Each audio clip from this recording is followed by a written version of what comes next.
Assalamualaikum warahmatullahi taala wabarakatuh. Assalamualaikum warahmatullahi taala wabarakatuh. Alhamdulillahi qail.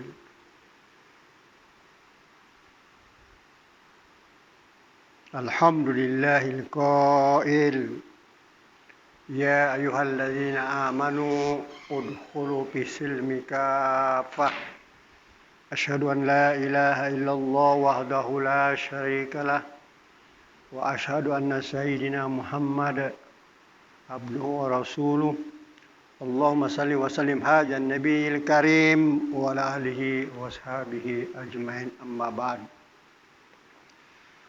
Yang dikasihi, yang dimuliakan para jamaah yang dirahmati Allah Subhanahu wa taala. Alhamdulillah, mari kita seperti biasa, mari kita sama-sama penjatuhan kesyukuran kehadirat Allah Subhanahu wa taala karena pada malam ini kita sekali lagi dapat mengulangi ataupun meneruskan kuliah mingguan kita, yaitu setiap hari Jumat malam Sabtu. Moga-moga dengan adanya jadwal kuliah yang telah ditetapkan oleh Ahli Jatuhan Kuasa Masjid Raudhah Kampung Banduan ini, dapatlah kita sama-sama mempertingkatkan ilmu pengetahuan kita di bidang fardu ain ataupun di bidang tertentu, ya, yang ataupun tajuk-tajuk yang telah dikhususkan untuk para penceramah.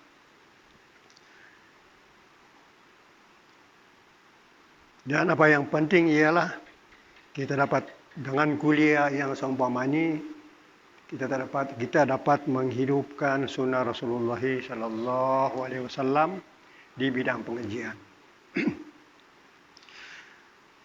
Selawat dan salam ke atas baginda Rasulullah sallallahu alaihi wasallam, nabi dan rasul yang terakhir yang diutuskan oleh Allah Subhanahu wa taala untuk menyampaikan risalahnya ataupun syariat Allah ataupun agama Islam di muka bumi ini, dan moga-moga kita menjadi umat Rasulullah sallallahu alaihi wasallam, termasuk umatnya yang meneruskan perjuangan baginda Rasulullah sallallahu alaihi wasallam di akhir zaman.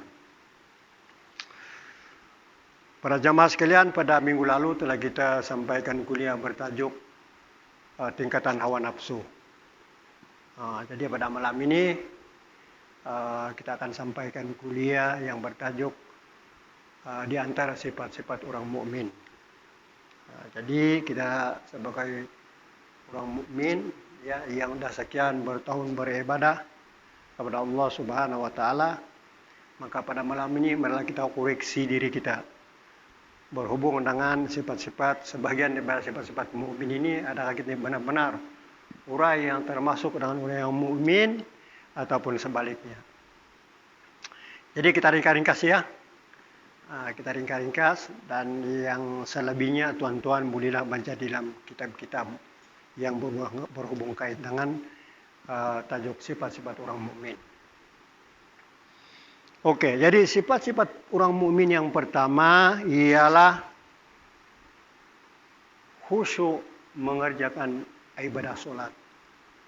Dalam Al-Quran Allah berfirman, Bismillahirrahmanirrahim, Qad aflahal mu'minuna allazina hum fi salatihim khashi'un. Maka sesungguhnya benar-benarlah memperoleh kejayaan mereka yang mengerjakan solat dalam keadaan khasyun, yang khusyuk. Jadi khusyuk dalam sembahyang ini adalah sifat-sifat bagi orang mukmin. Jadi kena khusyuk sembahyang ini, tuan-tuan sekalian, bukan perkara yang mudah, ya. Walau macam manapun, Imam Ghazali rahimahullahu taala menggariskan panduan orang yang khusyuk dalam sembahyang ini ialah waktu dia sembahyang, hatinya tidak terkeluar daripada lingkungan sembahyang itu. Umpamanya kita sembahyang Allahu Akbar, selepas kita takbir Allahu Akbar, kita ingat dalam bacaan dalam sembahyang, sekurang-kurangnya begitu. Tidaklah kita Allahu Akbar ingat lagi di luar. Kita Allahu Akbar, ada orang datang naik mutu, kita pun terpikir dalam sembahyang, kawan saya yang datang ini. Ataupun dalam kita sembahyang Allahu Akbar, kita boleh dengar lagi apa ni itu bunyi kipas.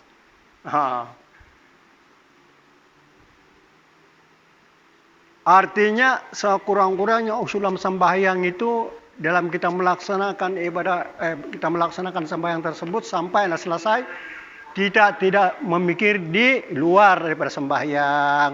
Maka dengan sebab itu kita dianjur supaya kita paham bacaan-bacaan dalam sembahyang. Al-Fatihah kita tahu terjemahannya supaya nanti imam baca Alhamdulillahirabbil alamin, kita pun terfikir dalam apa maknanya dalam bahasa Melayu. Kalau tidak nanti kita fikir yang tidak ketentuan di luar daripada lingkungan kita dalam mengajarkan solat. Nah, jadi tuan-tuan sekalian bolehlah ramas-ramas hati, tengok-tengok ya dalam kita beribadah, ada kita ni khusyuk dalam beribadah ataupun kita lalai di dalam mengerjakan semasa kita mengerjakan solat. Okey. Yang kedua, dia tidak mengeluarkan kata-kata yang sia-sia. Jadi kalau dia nak bercakap, mestilah percakapannya yang baik-baik, yang memberi faedah kepada orang lain. Kalau yang tidak berfaedah, dia tidak bercakap. Dia diam saja. Kalau ada keperluan, dia akan bercakap. Bukan orang yang bercakap tentu pasal kan. Lebih-lebih lagi orang mengumpat, kita pun ikut sama. Syekh mengumpat orang. Seronok dia mengumpat ini tuan-tuan sekalian. Jadi sifat mukmin yang kedua ialah dia tidak mengeluarkan kata-kata yang sia-sia. Yang ketiga, dia mengeluarkan zakat. Kalau ada harta, kalau zakat yang bulan Ramadan itu sudah tentulah. Tapi zakat-zakat perniagaan umpamanya. Kalau seorang itu ada harta banyak, sampai kalau kiraannya hujung tahun, maka keluarkan zakat. Zakat perniagaan, zakat harta. Jadi kalau orang Islam ini semakin ramai yang banyak harta, semakin ramai yang kaya raya, semakin banyak yang banyaklah umat Islam yang miskin yang dapat dibantu kalau dikeluarkan zakat ataupun pembangunan negara. Yang keempat, sifat-sifat orang mukmin ini ialah menjaga maruah diri. Tak boleh kalau di Quran itu disebut menjaga kemaluan. Kenapa menjaga kemaluan, tuan-tuan sekalian? Karena zaman-zaman dulu dan sekarang itulah wujudnya, minta maaf, minta ampun, wujudnya pelacuran-pelacuran. Kenapa ada tuan-tuan sekalian? Karena ada orang yang berminat. Jadi ini ada tanggapan di sana, dia tidak menjaga kemaluannya. Jadi kemaluan itu hanyalah untuk bagi orang-orang yang, bagi mereka yang sah untuk kita isterilah, suamilah, begitu kan. Tetapi kalau kita pergi panjang lagi, mestilah menjaga maruah diri. Maruah diri ini dari segi berpakaian, kita Islam ada maruah, ya, tutup aurat dan sebagainya. Dari bergaul dengan orang, jaga kita punya maruah, bergaul dengan orang, bergaul dengan baik, bukan menyakitkan hati orang, ya. Ataupun menjaga maruah Islam. Tapi sebenarnya bila kita menjaga maruah diri kita sesuai dengan syariat Allah Subhanahu Wa Taala, berarti satu mintik kita telah menjaga maruah Islam itu sendiri. Jadi kadang-kadang umat Islam yang merusakkan Islam itu sendiri. Ada orang yang tidak masuk Islam karena dia nampak maruah orang Islam yang sudah rusak. Saya dulu tuan-tuan sekalian, saya masuk Islam lah dulu kan. Mana saya dah belajar, tempat saya duduk dulu semua orang kafir. Dari sebelah kampung itu ada orang Islam, beberapa lagi orang Islam yang tinggal. Hanya ada 3 buah rumah lagi yang tinggal, pakcik-pakcik kami. Yang lain sudah pindah di kampung Tudan Baru Keningau. Jadi musim itu saya masih budak lagi, saya duduk dengan saya punya nini. Memanglah orang bumbu lah kata begitu. Dulu orang dusun ini kan ada yang kepala itu kan. Yang kena putung dulu yang simpan dalam satu pondok, dipuja itu setiap tahun. Jadi dia punya ketua memuja dulu, nenek saya lah. Yang selalu tidur dengan dia, malam-malam nampak hantu, masih budak-budak lagi lah. Jadi dalam hidup sejarah saya yang paling saya tidak suka ialah itu minum arak. Datang bapak saya mabuk-mabuk, paling benci siang musim itu. Satu lagi yang makan babi itu. Itu babi tuan-tuan sekalian, pengalaman saya lah, minta maaf, minta ampun di pengalaman. Kalau kita makan dia punya lemak, kompom. Kenapa? Muntah. Muntah habis. Jadi orang tua bilang kalau kamu makan ini babi, jangan makan lemak dia, makan itu daging saja. Itu banyak rahasia tuan-tuan sekalian. Dan kalau orang kafir ini buat satu perayaan, dari pagi sampai petang itu babi teriak-teriak. Dia simpan di kaki lima, dia cucuk, dia punya jantung dengan itu bambu. Bambu itu kan dikasih tajam, dibalah-balah jadi tajam, dia cucuk. Pagi-pagi dia cucuk benih, itu babi. Tidak mati, tengah hari lagi dicucuk lagi. Begitulah, patang nanti beda kasih habis cucuk, baru dia mati. Sampai begitu menyiksa binatang. Itu kurang kafir lah pengalaman saya dulu. Jadi tuan-tuan sekalian, saya masuk Islam ini, bila saya pergi di Paji, saya tenang pikiran. Dia sangat undangan kasih sayang, bagi makan, bagi kasih sayang, begitulah. Jadi saya nampak, Islam ini cantik ini. Bukan anak dia pun digilayannya kita, dibagi makan, dibagi kasih sayang lah begitu, melebihi daripada anak-anaknya sendiri. Jadi kita rasa tenang begitu saja. Jadi namanya akhlak orang Islam ketika adalah yang terbaik lah. Jadi kita di sini bermakna akhlak orang itulah yang lebih menarik kita. Bukan dari segi kita tahu itu agama Islam. Macam contoh saya tadi lah, saya pun tidak paham ini Islam apa dulu. Yang saya nampak, yang saya tahu, diorang tidak makan babi, tidak minum arak, dan tidak mau pelihara anjing. Dulu lah itu sejatinya itu konsep yang saya tahu. Dan memang dulu kalau anjing ini, kalau orang Islam dulu saya nampak, kalau mereka itu panci saya pikir kami kan, kalau ada anjing itu dia begitu. Itu. Yang kami tuan-tuan sekalian duduk sekali dengan anjing. Kita kan dulu tidak ada listrik. Ya, kita ada pakai itu kayu saja dalam rumah. Jadi itu anjing pun di tapi di api itulah. Dia pun pandai juga untuk jadi ambil yang panas. Begitulah ya. Jadi itulah yang saya cerita ini pengalaman saya dulu kita masuk Islam, tertariknya Islam ini karena budi bahasa, karena akhlak yang mulia dan penghormatan dan lain. Tapi kalau sifat kita sama Islam pun masih membenci, apalagi macam orang lagi tertarikkan. Tapi macam-macam hidayah Allah bagi kepada kita. Dan memang betul tuan-tuan sekalian, kalau kita bilang kerohanian ini, saya dulu belum masuk Islam pun sudah pernah dibawa oleh, tak tahu apa itu, yang bilang bunian begitulah. Ya. Satu malam itu saya tinggal dengan saya punya abang, tidur di satu katil. Tiba-tiba di waktu malam saya mimpi ada orang putung kepala sebenarnya, ya punya abang sepupu lah. Jadi saya ramas dia punya leher, masya Allah, betul-betul terputung dia punya leher. Jadi dulu punya rumah ada silingkan, di atas itu ada yang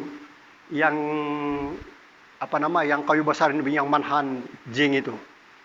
Jadi saya pun naik di situ, saya jalan di atas jing. Jadi di atas di sebelah ujung sana di dapur itu ada pintu. Jadi saya naik sana, saya turun di pintu, mau lari dapat ini kunun.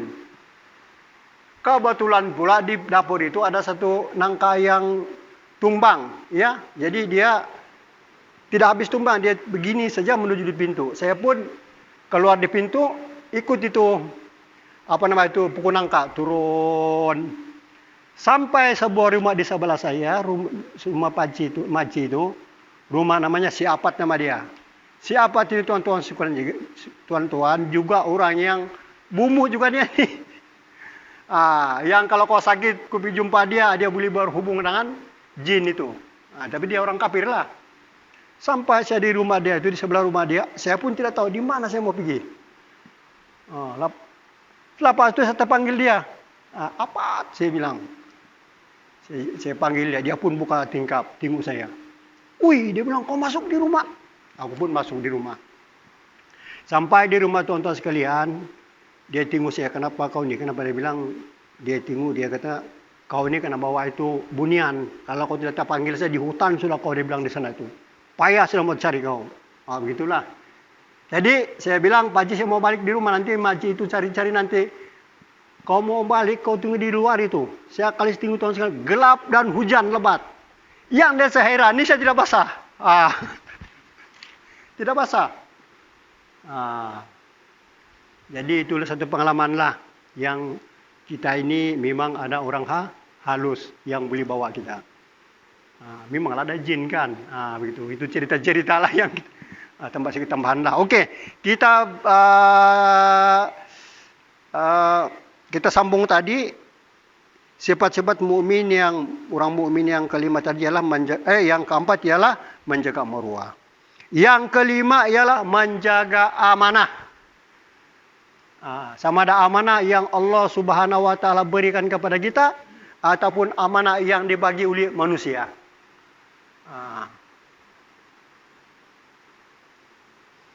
Amanah Allah Subhanahu wa taala yang janji kita dengan Allah Subhanahu wa taala. Apa janji kita dengan Allah Subhanahu wa taala? Itulah asyhadu an la ilaha illallah wa asyhadu anna Muhammadar Rasulullah. Saksi kita dengan Allah Subhanahu wa taala, tunaikan 2 kalimat syahadat. Amanah Allah bagi kita anggota badan. Jadi anggota badan kita ini kita peliharalah amanah yang Allah bagi. Begitu juga amanah kalau kita sudah berumah tangga, kita diamanahkan, kita ada istri, ada anak, ada suami kalau seorang istri. Jadi amanah itu menjaga amanah yang Allah beri kepada kita. Wallazina hum li amanatihim wa ahdihim raun. Kan dalam Al-Qur'an.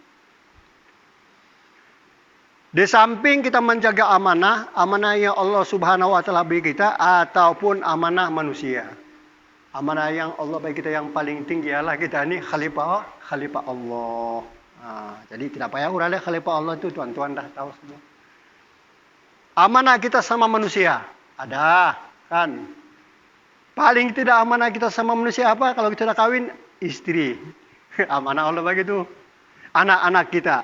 Jadi istri, anak-anak itu mesti kita pelihara mengikut syariat Allah Subhanahu wa taala. Itu amanah dalam berumah tangga. Lain lagi lah kalau kita ada jawatan-jawatan lain kan. Itu amanah juga.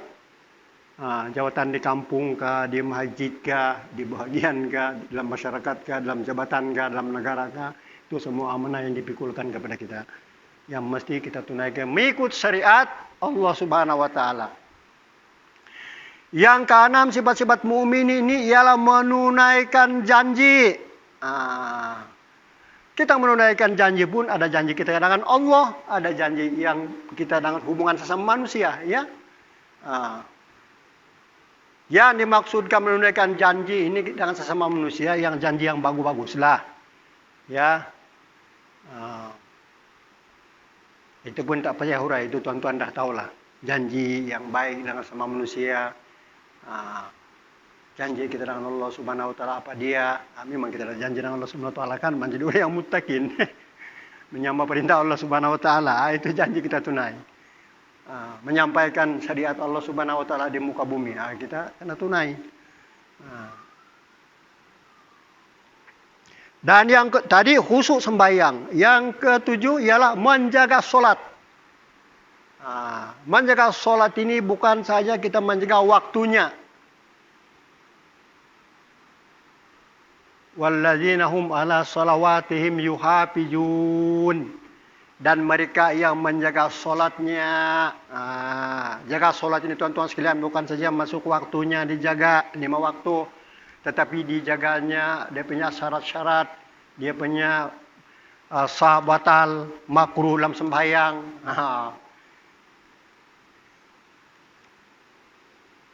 Itu dijaga. Supaya solat kita itu perlaksanaannya sah di sisi Allah Subhanahu wa taala. Kalau tidak nanti jaga kita punya solat dari segi perkara yang berkaitan dengan solat, takut-takut itu solat kita tidak diterima oleh Allah Subhanahu wa taala. Jadi orang-orang mukmin ini dia sentiasa menjaga solatnya, menjaga adab-adabnya, menjaga rukunnya, ya. Menjaga perkara-perkara yang makruh jangan campur aduk di dalam solat. Kalau kita melakukan sholat tapi ada perkara makruh yang dibenci oleh Allah Subhanahu Wa Taala, apa macamlah kedudukan kita punya sholat itu. Dan ingat, inilah yang paling dibenci oleh iblis ini, sholat ini. Sebab itu dari kita mengambil air wudhu lagi, dia akan coba rusakkan air wudhu kita. Kita lalaikan mengambil wudhu. Kadang-kadang kita mau cepat-cepat ambil wudhu, kita main hantam, buku lali pun tidak basah. Tidak sampai ke siku. Lebih lagi baju kita sempit. Kan? Di hulu pun tidak boleh. Kita ada basah sampai sini saja. Tak usah lagi kita mengambil air wudhu. Bila tak usah sembahyang pun tak usah. Adab-adab mengambil wudhu, buatlah betul-betul. Ini sambil mengambil air wudhu, sambil bercerita dengan orang. Apa hal? Jadi itu yang pertama kita akan jaga. Iblis, syaitan itu disitulah dia mula. Bila kita salat nanti dia tidak diam di tuan-tuan, kita jadi salat lagi yang lalai. Yang paling dia takut ialah orang yang menjaga salat dan khusyuk dalam salat. Di samping itu, itulah menjaga salat ini banyaklah perkara ya. Mesti jaga kebersihan, kebersihan badan, kebersihan tempat salat, kebersihan sumber-sumber pakaian yang kita pakai. Adakah pakaian kita pakai sholat itu daripada hasilnya daripada haram. Kita pergi tikam 4 ekor dapatlah. Mananglah kita belilah jubah yang cantik-cantik, bawa sembahyang. Jadi banyak perkara yang kita pikir tentang menjaga sholat. Jadi orang-orang mukmin dia sentiasa menjaga sholatnya. Yang kita cerita tadilah. Yang ke-8 ialah sentiasa menghasabah diri. Koreksi dirilah dari segi ibadah dengan Allah dan amalan-amalannya. Lebih di waktu malam, bangun waktu malam sunyi sepi, kenangilah diri. Kalau saya meninggal sekarang tiba-tiba Allah ambil saya, di manalah tempat saya, di surga kah, di neraka kah? Bagaimana hubungan saya dengan keluarga, dengan orang lain?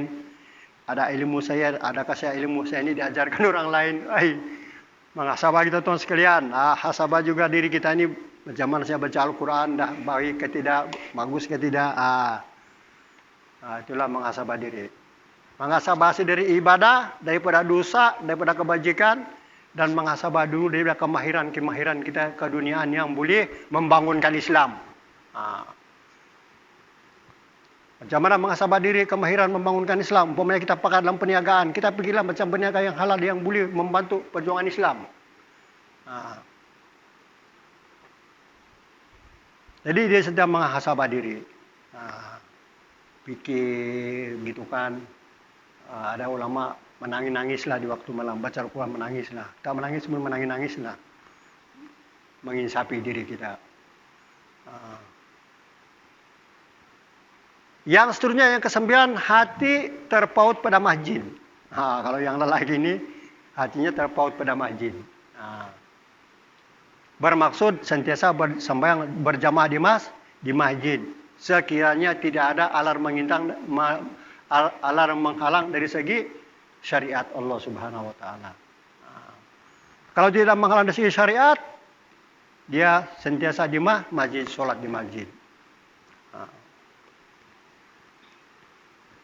Kecuali yang dimaafkanlah, kita tidak dapat sholat karena mungkin ada halangan lain, antaranya mungkin kita hari itu kita nak bimbing keluarga kita untuk sholat, ajarlah keluarga kita menjadi imam. Sekali-sekala lah dalam keluarga kan. Ataupun kita sakit. Sebab itu soal sholat berjamaah di masjid ini beberapa pendapat para ulama, ada yang mengatakan wajib sholat berjamaah, ada yang mengatakan sunat muakkad. Ada yang mengatakan fardu kifayah. Karena berdasarkan hadis Rasulullah SAW yang menang satu ketika Rasulullah memberi tahu kepada sahabatnya, sesiapa yang tidak pergi sholat ke masjid, bakarlah rumahnya. Tapi tidak jadilah ada bakar rumah. Kenapa? Semua sembahyang sholat di dalam berjamaah di masjid. Ini kaidah orang ambil uraian hadis tersebut. Tetapi walaupun manapun pendapat ulama itu semuanya benar-benar belaka berdasarkan keadaan suasana ya. Kecuali Imam Syafi'i lah yang menghukumkan menghukumkan fardu kifayah. Fardu kifayahnya sebahagian daripada kampung itu mendirikan salat berjamaah 5 waktu, maka terhapuslah dosa-dosa Islam yang lain. Tetapi fardu kifayah ini mesti seimbang dengan penduduk di kampung tersebut. Kalau penduduk kampung tersebut cuma 500 orang, contohnya lah, ataupun 100 orang, berjamaah sekurang-kurang separuh.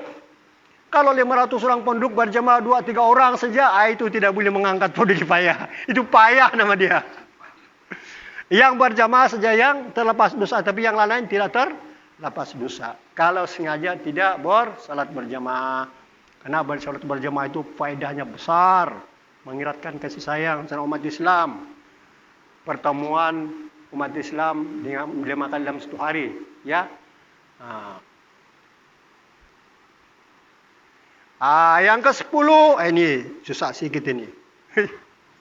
Tidak mau cakap pun, tidak mau disampaikan pun susah. Nak sampai pun susah, bagus disampaikan. Tidak sesekali mengangkat orang kafir itu sebagai pemimpinnya. Kafir ini banyaklah ya. Bukan ada kafir asli, banyaklah di istilah orang kafir ini. Orang Islam yang tidak menjalankan pun tidak menjalankan hukum hakam Allah juga adalah kafir. Man la yakum bima anzalallah fa alaika humul kafirun. Siapa yang tidak menjalankan hukum syariat Allah Subhanahu wa taala, maka mereka itulah kafir. Yang ayat lagi jatuh kepada zalim. Yang ketiga ayat itu ialah fasik, ada 3. Kalau tidak jatuh zalim, jatuh kafir. Kalau tidak jatuh kafir, jadi fasik. Fasik ini membuat dosa-dosa yang kecil lah. Jadi orang mukmin ini tidak sama sekali merestui mengangkat pemimpinnya bukan seagamanya. Jadi itulah saya kata tadi, nak sampai pun susah, karena kita punya keadaan dalam kita punya sekarang dunia ini berbentuk pilihan raya. Jadi itu payah nak sampaikan ini.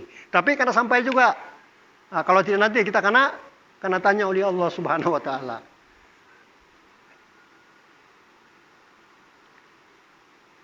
Yang seterusnya, yang ke-11 ialah memiliki tingkatan sekurang-kurangnya nafsu mutmainnah.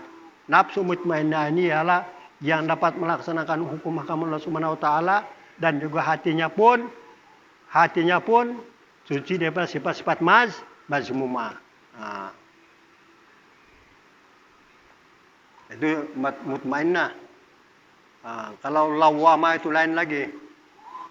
Ya, sudah kita belajar minggu yang lalu kan, tingkatan-tingkatan hawa nafsu itu. Jadi sekurang-kurangnya dia mendapat nafsu mutmainnah, nafsu yang tenang, nafsu yang sudah terdurung untuk menjalankan ibadah Allah Subhanahu wa taala, dan bukan zahir saja, hatinya pun bersih daripada sifat-sifat mazmumah. Oke. Yang seterusnya sifat-sifat orang mukmin inilah setiap kesusahan hidup dianggapnya sebagai ujian daripada Allah Subhanahu wa taala untuk mempertingkatkan imannya.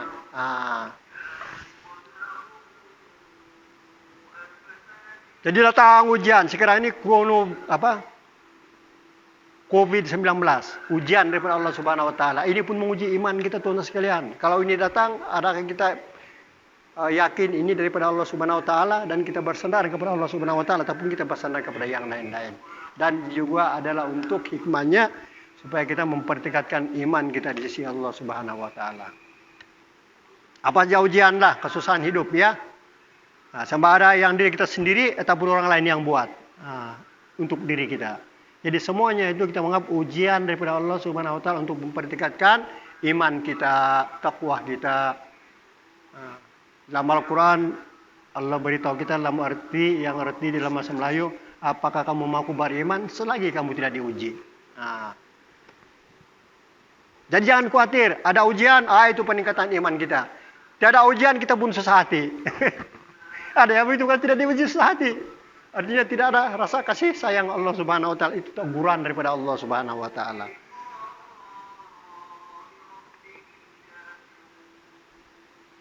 Yang seterusnya sifat-sifat mukmin ini ialah ikhlas dalam semua amalannya.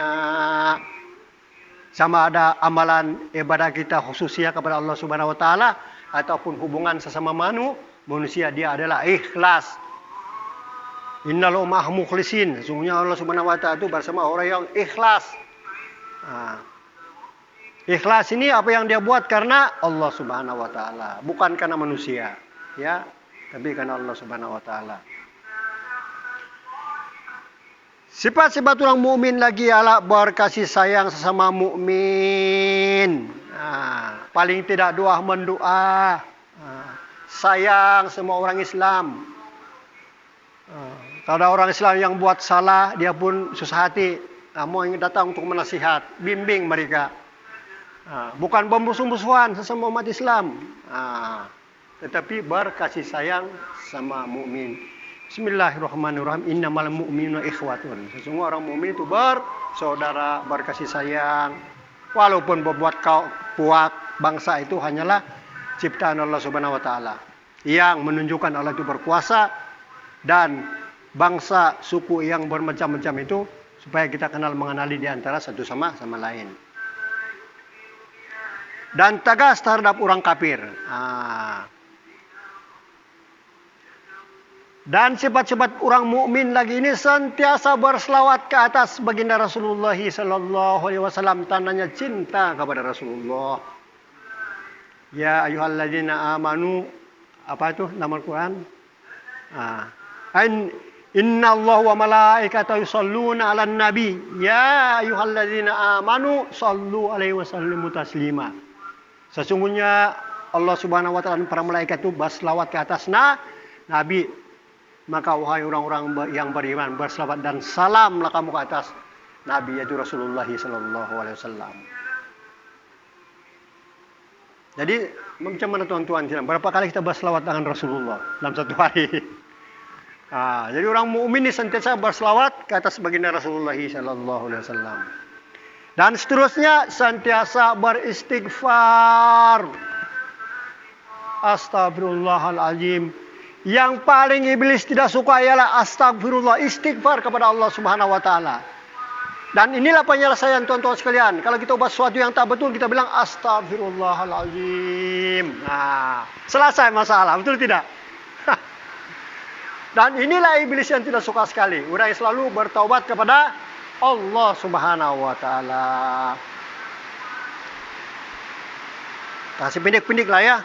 Dan seterusnya sentiasa menjaga syariat Allah di mana saja dia berada. Dalam keadaan apapun, di mana saja pun, dia sentiasa menjaga syariat Allah Subhanahu wa taala. Hukum Allah yang 5 itu, wajib, haram, sunat, makruh, harus, itu menjadi pendiri amalannya ataupun yang sentiasa dijaganya walaupun di mana, ya, dari segi perbuatannya, dari segi perkataannya, ataupun di tempat-tempat yang pokoknya di mana saja dia berada lah, di mana dalam keadaan apa sekalipun dia sentiasa menjaga syariat Allah Subhanahu wa taala. Itulah orang mukmin.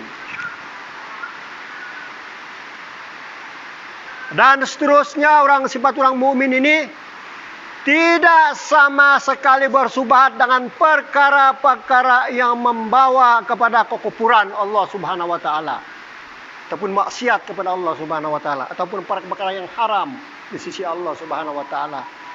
Dia sama sekali tidak bersubhat, ya. Apa saja urusan yang bercanggah dengan hukum Allah Subhanahu wa taala, dia sekali-sekali tidak bersubhat. Ikut lagi lah. Ini bersubhat pun dia tidak mau.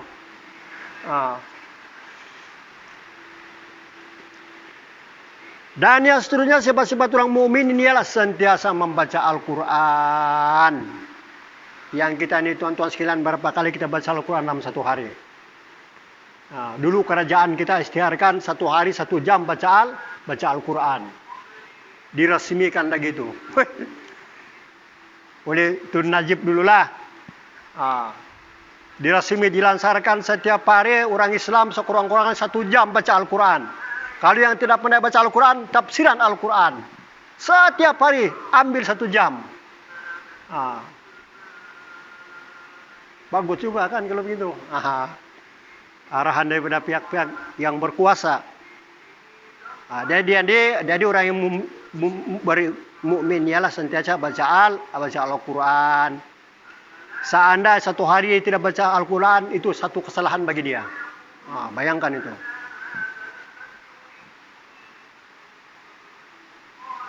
Dan sifat-sifat orang mukmin ini lagi ini ialah sentiasa berazam. Berazam apa? Berazam meneruskan perjuangan Rasulullah sallallahu alaihi wasallam menyampaikan risalah Allah di muka bumi ini. Walaupun dia tidak mampu, tapi dia berazam. Paling tidak untuk diri dia dan keluarga dia. Itulah yang tersamat di hatinya. Bermaksud apa saja perbuatan dia adalah untuk memperjelaskan inilah Islam. Cara hidup dia inilah Islam. Dia berazam sedemikian, bercita-cita. Yang banyak bercita-cita orang kaya, yang bercita-cita menjadi berkuasa dan sebagainya. Tak salah kalau itu dibuatnya untuk Islam. Azan berapa? Dan seterusnya orang-orang yang mukminin ialah berhati-hati tentang sumber rizki. Rizki yang dapat dia dari mana? Dari sumber haram kah? Dari halal kah? Dia berhati-hati karena itu adalah membentuk. Kalau yang daripada haram, dia akan membentuk pada darah dagingnya. Jadi orang yang sentiasa daging dipenuhi dengan haram, maka haramlah surga bagi dia. Itu dalam tafsiran hadis Rasulullah SAW. Dibentuk dengan benda-benda haram. Bahkan yang makanan daripada pakaian kita dan segalanya lah. Ya, jadi orang mukmin ini sentiasa berjaga-jaga di sudut perkara haram untuk makanan. Kalau dulu tonton sekalian, saya ingat lagi di kampung kami dulu, dia tidak mau beli itu gula pasir yang dibuat di Cina, sanggup dia tabang itu apa dia? Itu tabu buat sendiri. Begitu juga kopi buat sendiri, dia tidak mau beli karena itulah dia punya pemikiran, ya. Tapi sekarang ada halal haram, ada halal sudah dibuat oleh Jakim, tidak ada masalah lah.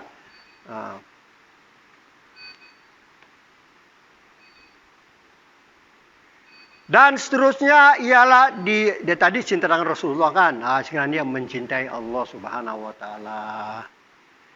Innal ladzina amanu asaddu hubbulillah. Sesungguhnya orang yang beriman itu mereka ini sungguh-sungguh mencintai Allah Subhanahu wa taala. Dan yang seterusnya ialah dia istiqomah beramal. Jadi apa yang kita cerita tadi itu istiqomah dia amalkan. Bukan sekali-sekali, skala-skala. Kalau begitulah azam dia untuk memperjuangkan Islam, dia istiqomah terus menerus. Jadi yang kita sebut tadi itu yang beberapa sifat-sifat orang mukmin itu sebagiannya yang kita sebut tadi itu istiqomah di dalam kehidupannya. Kalau dia menjaga solat, istiqomah menjaga solat. Kalau dia salat khusyuk, istiqomah dalam khusyuk dalam solat. Ya, itu ya. Dan yang terakhir dia sentiasa bertawakal kepada Allah Subhanahu wa taala. Apa yang dia buat dia serahkan kepada Allah Subhanahu wa taala. Tidak serah kepada yang lain, hanyalah kepada Allah Subhanahu wa taala. Jadi tuan-tuan dan Bapak sekalian, pokoknya masa pun sudah sampai, sudah waktu isyanya. Sebenarnya ada lagi lah sambungan dia. Yang akibat orang mukmin ini apa yang terjadi, apa yang Allah bagi kepada dia. Contohnya, dia tidak akan takut selain daripada Allah Subhanahu wa taala. Merasa tenang dalam hidupnya. Gitulah. Hatinya tidak terpaut pada dunia. Terpaut pun untuk pembangunan Islam, ya. Jadi alhamdulillah sekian saja kuliah kita pada malam ini. Insyaallah yang baik itu daripada Allah Subhanahu wa taala dan yang kurang itu daripada kelemahan saya sendiri dan insyaallah akan perbaiki dari masa ke masa. Dan moga-moga apa yang kita sampaikan tadi itu dapat kita hayati dan dapat kita amalkan dalam kehidupan kita insyaallah dan kita panjang-panjanglah kepada orang lain lah, ya. Jadi alhamdulillah macam saya nampak saudara kita saudara Syam, saya nampak dia tulis-tulis juga lah. Jadi itu penting sebenarnya supaya rujukan kita untuk bagi kepada orang lain. Jadi insya Allah kita buat kuliah ini pun bukan saya saja, tuan-tuan pun boleh menyampaikan kepada orang lain. Maka itu pentingnya juga kita ada catatan-catatan kepada mereka yang ada kesempatan lah. Jadi sekali lagi saya mohon ampun dan maaf sekiranya ada kelemahan, dan moga-moga insya Allah kita panjang umur, kita akan bertemu lagi pada hari Jumat malam Sabtu minggu depan dengan tajuk yang lain. Jadi sekian, assalamualaikum warahmatullahi taala wabarakatuh.